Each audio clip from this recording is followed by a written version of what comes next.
Hello! Glad you can join us for another show. This is Nollywood Uncut, and I'm Kuyi Shotadi, your host. The cinemas are still firmly shut. The good news is that Nollywood is gradually waking up.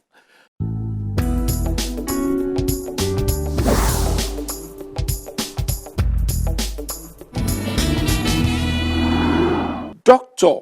Shaibu Husseini is a journalist, a performing artist, a film curator, top editor, a juror, and wears a few more hats that we know of, but too long to go on to. We sat down to discuss Nollywood in the lockdown.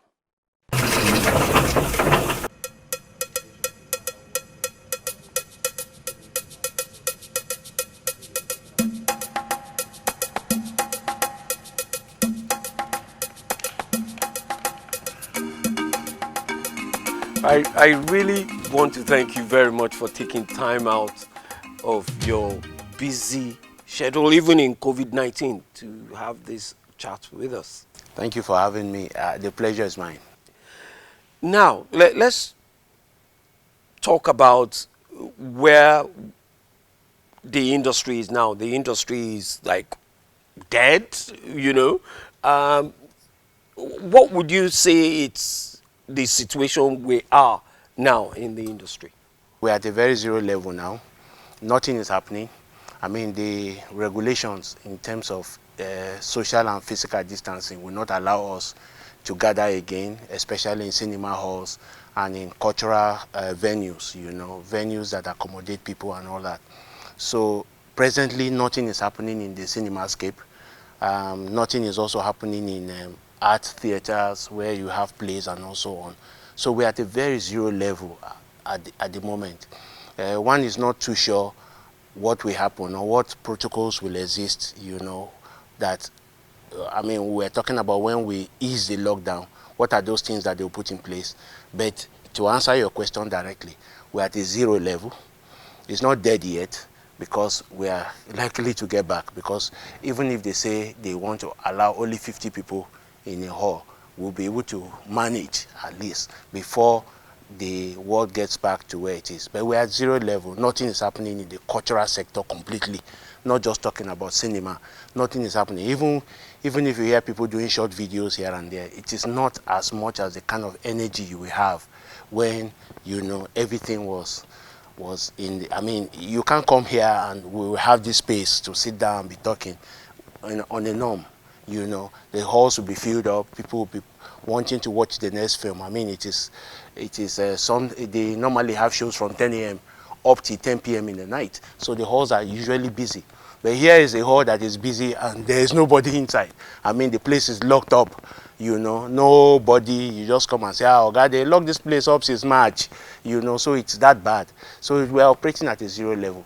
And we're looking forward to the period when the lockdown will be eased properly, and then maybe we'll begin to open up these spaces for people to come in and enjoy the best in Nigeria and world cinema. What can you suggest to be the answer to all these guild and association issues? Well, first let me thank the Honorable Minister for that decision to set up a committee. Government will have just looked the other way and just allowed people to bring up suggestions.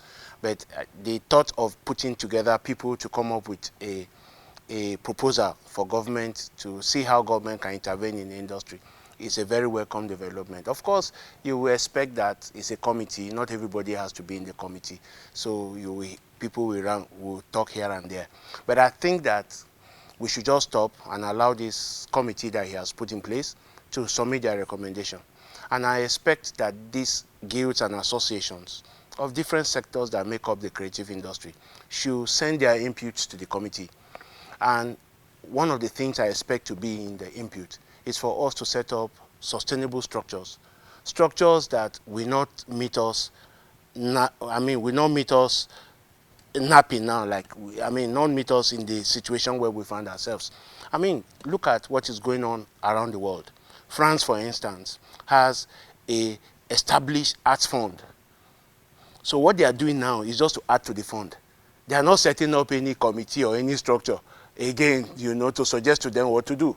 So at the end of the day, perhaps this is an opportunity for us to realize the setting up of the National Endowment Fund for the Arts, where filmmakers, writers, everyone that is involved in the creative sector will benefit from. So what government will all just do now is to say, this is our contribution to your endowment fund to take care of an emergency as COVID-19.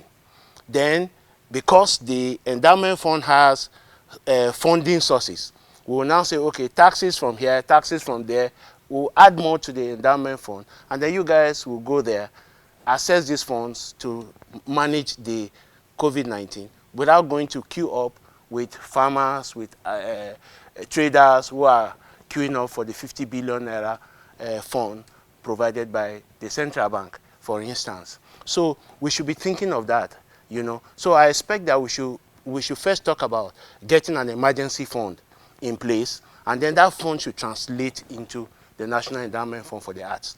Then once we are done with that, we must come back as an industry and agree that we need a collective.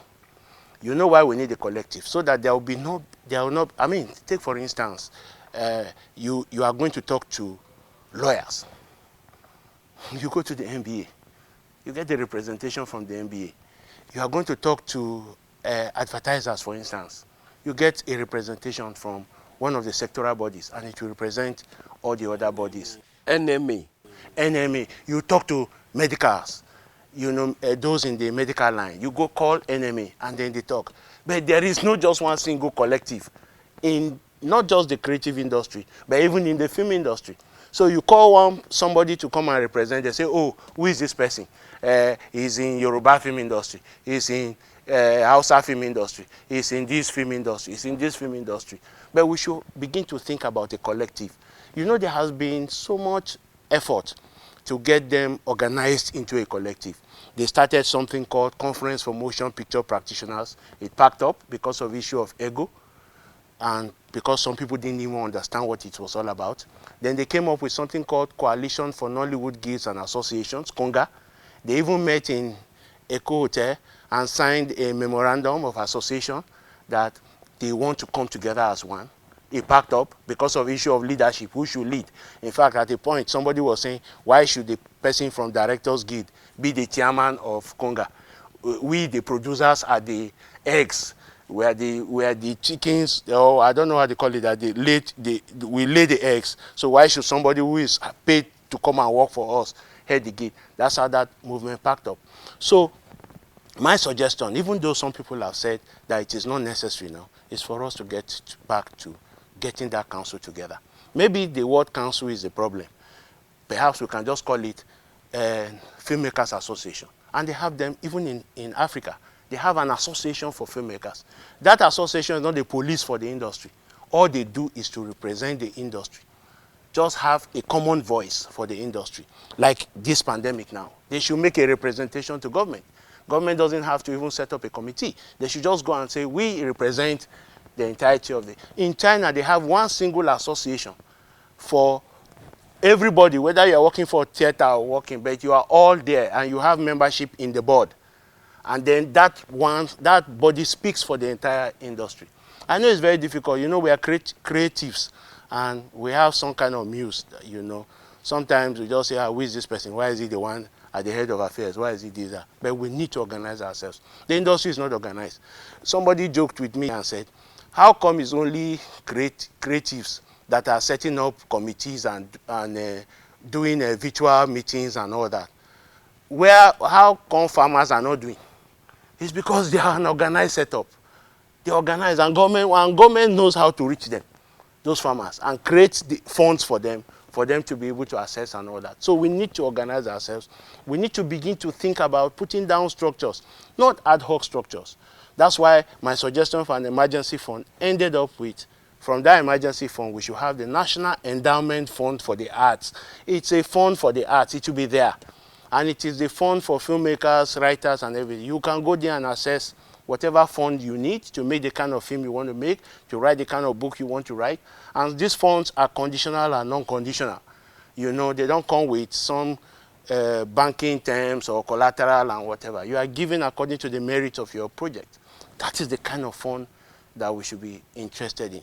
Now, we've even talking about what we are in, you've already projected into what will be after COVID-19, what we should be doing after COVID-19. But I remember as we were walking towards the cinema hall, we were talking about the article in Variety, where the French, rather than Hollywood, is taking the lead in what should happen post COVID-19. We know that that is not really practicable in Nigeria. What would you suggest we should do post COVID-19? Yeah, what will work for us post-COVID is that we need to go back to what some of us have been advocating for. We need to begin to think about the health side of productions. You know, before now, I always tell some of my friends that I'm shocked that people will go on location for days and there's not a single ambulance or not a nurse on set. Not any health, they don't even give consideration for health. And it may not apply to every production, but most of our productions, we don't have some of these things. You get injured on set and they are looking for a way to take you to the hospital, and before you go there, you are gone. We should begin to think about these measures that have been put in place. For, like you mentioned, like in France, they have decided that, hey, for you to have people on a set, there must be people that have been tested. There must be people that have gone through all the protocols. You must have a registered nurse or registered doctor or counselor who knows about this process. You must put in place facilities that will guarantee physical distancing.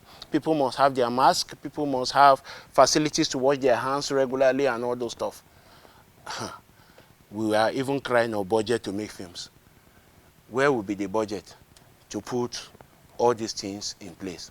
Which is why I also think that part of the recommendation of this committee will be to advise that some of these production houses, some of these production lots should be assisted, like cinema houses, for instance. They should be assisted to set up post-COVID facilities. So we should meet with the relevant authorities and agree on protocols that work with us. I mean, there is one in that protocol that suggested that if you must have a scene where you have to kiss in the scene, you must make sure that those two people are tested, they are put in isolation. When the result comes out and they are negative, they come and do their shoot, and then they go. And for them to take part in another film where they have to kiss again, they have to go through that same protocol. It will be tedious. It will be tedious to do that for this kind of industry. It will be tedious. But you see, if we had all these things planned out, if we had this kind of, maybe a little bit of health, we were concerned about health, before now, these things will not be. In France, it will not be difficult for them because there are certain things that must be in place. You find out that here there are scenes where you really have to light up something in the scene, and there is no fireman around who will make sure that anything that goes wrong will be able to take care of. So perhaps this is an opportunity for us to implement those things that we have been asking them to do, to be more concerned about the health of everybody that is on set and not just the stars in the film, to be more concerned about putting down structures that will make us obey the rules so that we don't endanger the lives of talents. So I really want to thank you, Dr. Malam, for taking time out of your busy time, even in COVID-19, to have this chat with us. Yeah, the pleasure is mine. Dr. Shaibu Husseini discussing Nollywood in the lockdown. When we return from a short break, we'll bring you more of the new movies you can watch at home in the making.